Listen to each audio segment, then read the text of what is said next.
नमस्कार, news bioscope देख रहे हैं आप और मैं हूं आपके साथ अमित झा। पिछले 8 अगस्त को जेईपीसी ऑफिस का घेराव होता है झारखंड के कंप्यूटर शिक्षकों के द्वारा और इनकी जो मांग है उस पर चर्चा होती है और चर्चा में साफ तौर पर निकल के आता है कि इनकी जो मांग है वो 20 अगस्त तक पूरा कर दिया जाता है। लेकिन 20 अगस्त बीत गया, 21 अगस्त बीत गया, लेकिन अभी तक इनकी जो मांग है उस पर कोई भी चर्चा नहीं हुई है। अब पुनः ये लोग फिर से धरना पे आ गए हैं। कुछ लोग जो है अनशन पे बैठे हैं, अनिश्चितकालीन अनशन पे। इस दौरान जेईपीसी में जो आंदोलन हुआ था उसमें कुछ साथियों को, यानी कि इनके जो साथी हैं कंप्यूटर शिक्षक, उनको टर्मिनेट भी कर दिया गया और कहा गया कि धरना में शामिल हुए हैं, घेराव में शामिल हुए हैं, इसको लेकर के अब ये लोग यहाँ बैठे हैं। पुनः 22 तारीख से धरना पे बैठ गए हैं। अभी तक मांग इनकी पूरी नहीं हुई है। बात करेंगे और जानने की कोशिश करेंगे। आप लोग धरना पे बैठे हैं, पहले भी आप लोग धरना पे आके बैठ के कई दिनों के बाद चले गए थे। आप लोग की मांग भी हो गई थी कि आश्वासन मिल गया था, अब पुनः फिर वापस आने की जरूरत क्या पड़ी? सो देखिए, हम लोग को आश्वासन दिया गया था 20 अगस्त तक कि आपको मांगों को सुनिश्चित कर लिया जाएगा। और दूसरा चीज़ क्या है कि जितने लोग भी प्रोटेस्ट में शामिल हैं उन पे कोई भी अनुशासनिक अभी किसी तरह का कंपनी के द्वारा या विभाग के द्वारा कोई भी कार्रवाई नहीं की जाएगी। लेकिन ना ही हमारी मांगों के बारे में कुछ सोचा गया, ना ही मांगों के बारे में कोई भी सुनिश्चित किया गया, हमारी मांगों को सुनिश्चित किया गया। और हम लोगों ने संपर्क करने की कोशिश की जेईपीसी, आखिर हमारी मांगों का क्या हुआ। 20 तारीख को आपने अल्टीमेटम दिया था, उन्होंने कोई जवाब नहीं दिया, जिसके वजह में हम लोग फिर से यहाँ पे अनिश्चितकालीन इस बार धरना पे बैठे हैं। और सबसे बड़ी विडंबना ये है कि जेईपीसी प्रोटेस्ट के बाद हमारे 3 साथियों को फिर से टर्मिनेट कर दिया गया, ये बोलकर कि आपने जेईपीसी प्रोटेस्ट किया था और उसमें शामिल हुए थे, इसलिए टर्मिनेशन कर दिया गया। गोड्डा के हमारे तन्मय जी हैं, इनको टर्मिनेट कर दिया। सुमंत जी है, उनके अलावा भी एक महिला जो है साथी, उनको भी टर्मिनेट कर दिया गया। तो ये बहुत ही दुर्भाग्यपूर्ण है और इसके विरोध में हम लोग आमरण अनशन पे 3 लोग बैठे हैं और पूरे आईसीटी झारखंड के आईसीटी इंस्ट्रक्टर धरने पे अनिश्चितकालीन यहाँ बैठे रहेंगे जब तक हमारी मांगों को पूरा नहीं कर लिया जाता है। और जितने भी आईसीटी इंस्ट्रक्टर को निकाल दिया गया है या फिर टर्मिनेट किया गया है, उनको पुनः जब तक बहाली नहीं कर लेती है जेईपीसी, तब तक हम लोग यहाँ पे बैठे रहेंगे, आमरण अनशन पे डटे रहेंगे। आश्वासन मिला, आप लोगों ने जेईपीसी का घेराव भी किया था, आश्वासन मिला। आश्वासन के बाद आप लोगों को क्या कहा गया उस वक्त? आश्वासन में ये कहा गया था, पहला चीज़ ये कहा गया था आपकी जो मांगे हैं उसको 20 अगस्त तक सुनिश्चित कर लिया जाएगा। और जो भी चीज़ें हैं, जो भी इसका प्रक्रिया है, इस प्रक्रिया का प्रक्रियाधीन कर दिया जाएगा और आपको सूचित किया जाएगा। ना हमें सूचित किया गया, ना ही हम लोगों ने जब संपर्क किया तो हम लोगों को कोई समुचित जवाब दिया गया। इसके साथ साथ और टर्मिनेट का जो भी है कार्रवाई कर दिया गया हमारे साथियों के साथ। अब आगे की रणनीति क्या होगी? अभी फ़िलहाल हम लोग मैं हूँ आमरण अनशन पर बैठा हूँ और आमरण अनशन में मैं भोजन और पानी का एक निवाला और एक बूंद भी पानी नहीं पीऊँगा जब तक हमारी मांग और जितने लोगों को निकाला गया है कि किसी को भी, अगर जितने लोगों को निकाला गया सबको पुनः जितना जल्दी हो बहाल किया जाए।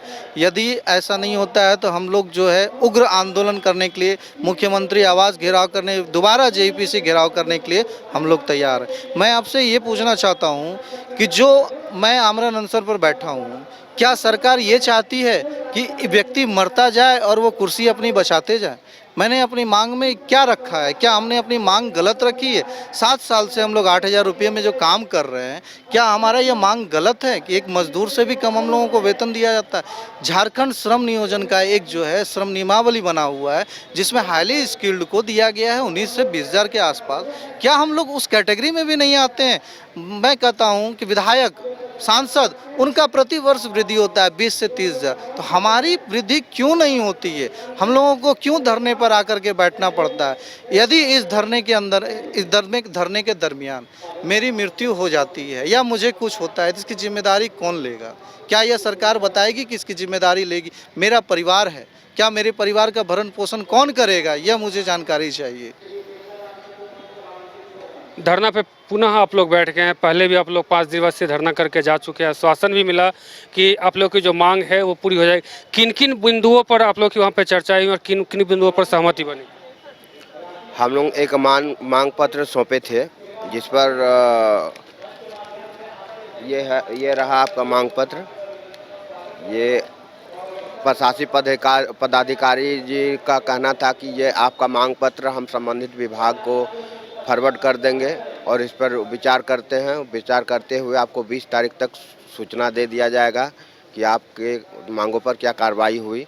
हमने फ़ोन से संपर्क करने का भी कोशिश किया, लेकिन अगला मेरा फ़ोन रिसीव नहीं किए और ना ही उधर से किसी तरह का कुछ जवाब, किसी पर कोई प्रतिक्रिया आया। ठीक है, तो हम लोगों का कहना है कि कंपनी जो ये आउटसोर्सिंग एजेंसी के थ्रू हम लोगों का आंदोलन को दबाने के लिए जो सोच से लग गई है, वो क्यों ना हम लोग को मांगों को भी कुछ अपना ध्यान दे दे कि हम लोग किस कंडीशन में हैं, किस कंडीशन में जीवन यापन कर रहे हैं, उस पर भी थोड़ा ध्यान दे। ये आज का डेट में 8,000 का सैलरी में पूरा दिन भर का जैसे कोल्हू का बेन जैसा काम लिया जा रहा है, उस पर भी तो थोड़ा ध्यान दिया जाना चाहिए।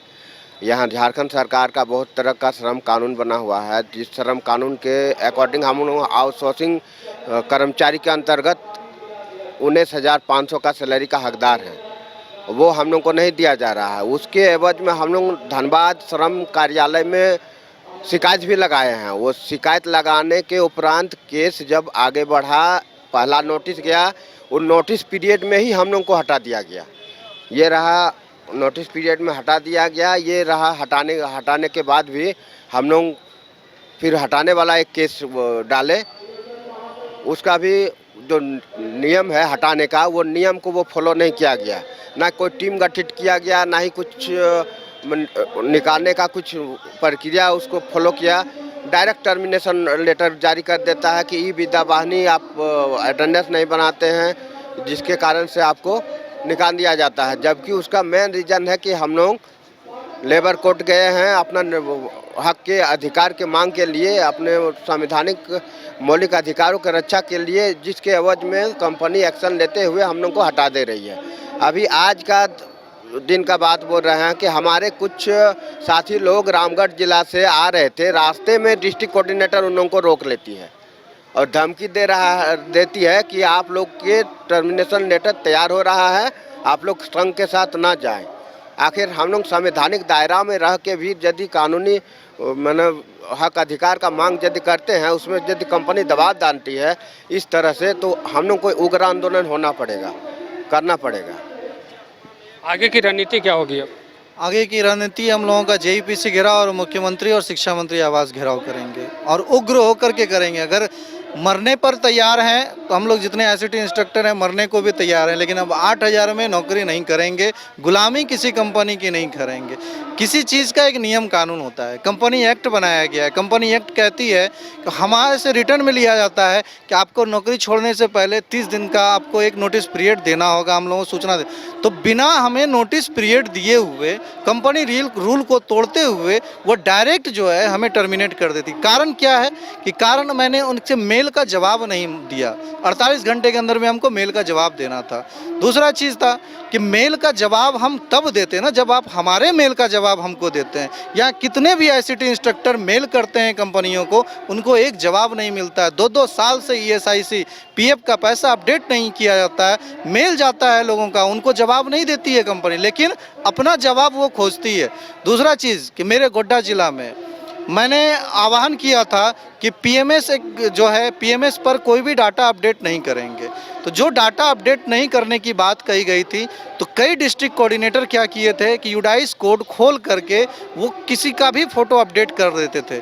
तो मैंने अपना यूडाइस कोड खोलकर जब देखा तो मेरे यूडाइस कोड में बगोदर, जो मैं गोड्डा जिला का हूँ, गोड्डा जिला के मालमंडरो का रहने वाला हूँ, मेरे यूडाइस में बगोदर का फ़ोटो, अन्य ज़िले का फ़ोटो डिस्ट्रिक्ट कोऑर्डिनेटर द्वारा अपलोड किया गया था। जब मैंने इसकी शिकायत की तो डिस्ट्रिक्ट कोऑर्डिनेटर द्वारा यह गछा गया है, स्वीकार किया गया है कि अब मेरे से गलती हुई है। तो आप सज़ा हमें क्यों दे रहे हैं? आप डिस्ट्रिक्ट कोऑर्डिनेटर प्रोजेक्ट मैनेजर पर निगरानी क्यों नहीं रख रहे हैं? उसकी रिकॉर्डिंग भी है हमारे पास, उसमें स्वीकार किया गया कि यह सारा काम मेरे द्वारा किया गया।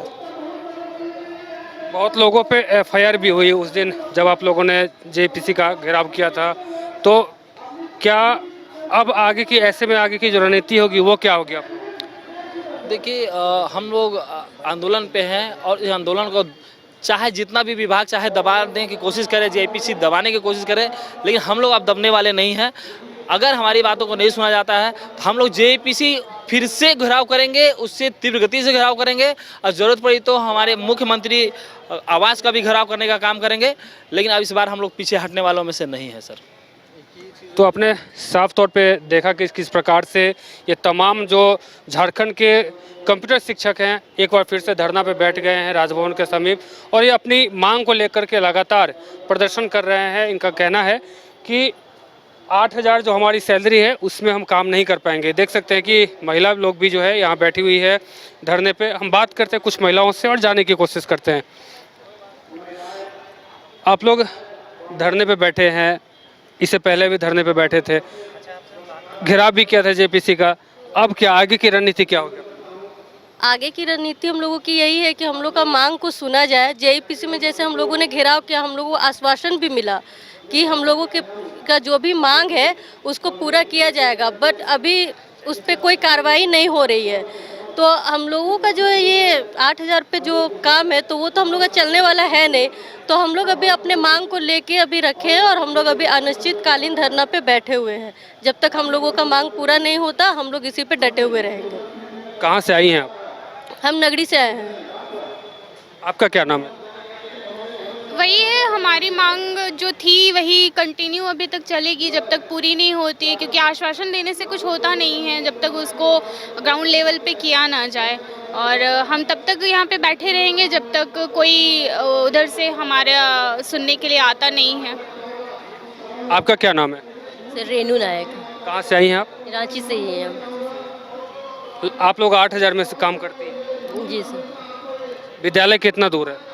लगभग 30-35 किलोमीटर दूर होगा हम लोग। आने जाने में काफ़ी खर्चा हो जाता होगा। पर डे 200 रुपये खर्चा होता है। आने जाने में पर डे 200 रुपये का खर्चा है। 8,000 का सैलरी है, इसमें 6,000 आने जाने में आपका किराया लग जाता है, तो फिर बाद बाकी जो 2,000 रुपये बचा है उसमें घर कैसे चलाते हैं? कुछ नहीं चलता है सर, उसमें तो हमारा कुछ भी नहीं हो पाता है ना। खुद का खर्च भी हम लोग निकाल नहीं पाते तो घर को हम लोग क्या देंगे। उसमें इतना हम लोग को कठिनाई होता है। जो भी मिलता है हम लोग का भाड़े में चला जाता है। आने जाने का जो अपना कुछ खर्चा है वो भी हम लोग मेंटेन नहीं कर पाते हैं इतने में। सरकार से क्या मांग कर रहे हैं? सरकार से यही मांगे कि हमारी जो भी मांग है, जो भी हम लोग पहले भी जो रखे हैं बात, उस चीज़ पे अमल करें और हमारे बात को समझे और जो भी है उस पर एक निष्कर्ष निकालें और हमारे मांगों को पूरे करें।